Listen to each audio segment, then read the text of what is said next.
The Ashes of Valor. The morning sun bathed Tom Bradley's porch in a soft golden glow, a fleeting promise of peace for a man who'd seen too much war. At 52, Tom, a retired Marine with 2 tours in Iraq under his belt, cherished these quiet Saturdays in his suburban Virginia home. The scent of fresh coffee and dew-soaked grass was his sanctuary, a fragile shield against the ghosts of Fallujah.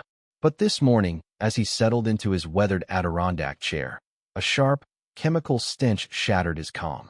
It wasn't just smoky, it was the gut-wrenching reek of burning memories, clawing at scars he thought he'd buried. Tom's coffee mug hit the deck, shattering as he leapt to his feet. Rounding the garage, his heart thundered. There, in his backyard, a fire roared, black smoke curling skyward.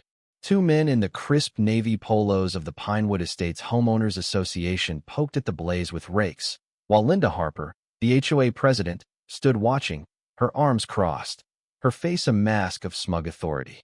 In the flames, Tom saw Ida flash of navy wool, the glint of brass buttons curling in the heat. His father's Marine Corps dress blues, the sacred relic of Master Sergeant Robert Bradley's 30-year service, reduced to ash. "What the hell are you doing?" Tom's voice tore through the morning, raw with disbelief. Linda turned, her sunglasses reflecting the fire. "Mr. Bradley, just tidying up," she said coolly. This unsightly pile was left out, violating our community standards. Tom's vision blurred. That pile was a storage bin his aging mother had entrusted to him last week, her voice trembling as she handed over his father's legacy. "Keep it safe, Tom," she'd said. Now, it was gone, honor, sacrifice, memory, all consumed by flames. "That's my father's uniform," he roared, stepping closer, the heat searing his face. Linda raised an eyebrow. "A uniform?" "It was an unmarked bin near the property line, Mr. Bradley. Per Section 4, subsection B, we removed the clutter. It was musty." The word landed like a slap, casual and cruel. Tom's fists clenched, nails biting into his palms. He saw Iraq again, the smoke, the screams, the weight of loss. His father, who'd earned a Bronze Star, whose casket had been draped in the flag, was now clutter. Linda's men prodded the fire, the eagle, globe, and anchor emblem melting into the embers. Tom stood frozen, rage and grief warring within him. The HOA truck rumbled away, leaving a smoldering scar in his yard. Hours later, sheriff's deputies arrived, alerted by a neighbor. Tom, his voice hoarse, explained the desecration. The younger deputy, scribbling notes, shrugged. "If it was deemed abandoned, it's a civil matter, Mr. Bradley." The word civil felt like a betrayal. "They trespassed. They destroyed something sacred," Tom snapped. The female deputy offered a flicker of sympathy, but echoed her partner. "File a grievance with the HOA or get a lawyer." That night, Tom's house was a tomb of silence. His wife, Ellen, tried to comfort him, her eyes mirroring his pain, but he was unreachable, adrift in fury. In the garage, he opened his gun safe, the tumblers clicking with cold precision. His Glock 19, a civilian twin to his service weapon, gleamed in the dim light. He field-stripped it, the familiar motions grounding his spiraling mind. Ellen appeared in the doorway, her breath catching at the sight of the gun. "Tom, please," she whispered. "Think of Joey." Their son, asleep upstairs, was a tether to sanity, but Tom's voice was flat, heavy with resolve. "They burned my father, Ellen. Some lines you don't cross." Sleep eluded him. The image of Linda's smirk, the ashes of his father's legacy, burned behind his eyes. Ellen's tearful pleas bought a fragile truce. He'd try the system one last time for her, for Joey. At the Pinewood HOA office, a sterile beige fortress, he filed a grievance, detailing the uniform's significance and attaching his father's service records. The receptionist, her smile cold, handed him a receipt. A week later, a letter arrived from the HOA's lawyer, denying liability and advising future compliance. It was a taunt, a middle finger in legalese. Tom's PTSD, a dormant beast, roared back. Nightmares of Iraq bled into days of anxiety, the Glock a constant whisper in his mind. Ellen, desperate, called Mike, Tom's old squadmate. Mike sat with Tom in the backyard, near the scorched earth. "What they did is disgusting," Mike said. "But there are ways to fight veterans groups, media, politicians." His calm contrasted with Ray, Another Marine Tom met at the VFW. Ray, locked in his own HOA feud, leaned in, eyes blazing. These petty tyrants only respect force, Bradley. Show him a Marine doesn't roll over.